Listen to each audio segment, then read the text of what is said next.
Blake's 7, Episode 2. Avon had been locked up in the Federation prison for what felt like an eternity.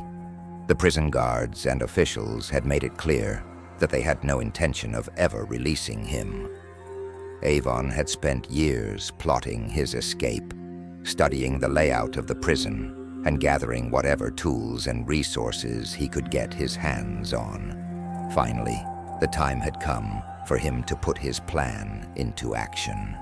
He waited until the middle of the night, when the guards were at their most lax and the other prisoners were fast asleep. Then he slipped out of his cell and made his way through the dimly lit corridors, using his knowledge of the prison's layout to avoid the guards and security cameras.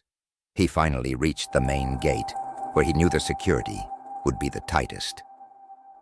But Avon had come prepared. He had managed to get hold of a set of explosives, and he used them to blow a hole in the fence, creating an escape route. As the alarm sounded and the guards rushed towards him, Avon took off running, making his way through the dense forests that surrounded the prison. He knew he had to keep moving if he wanted to stay ahead of his pursuers, and he pushed himself to the limit, running through the night and into the morning.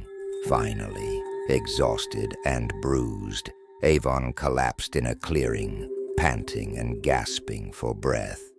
He had made it out of the Federation prison, but he knew that he wasn't safe yet. He still had a long journey ahead of him, and he knew that the Federation would be hot on his tail. But Avon was determined to make it. He had spent too long locked up in that prison, and he was determined to taste freedom once again. With a fierce determination burning in his chest, he gathered his strength and set off on the long road ahead.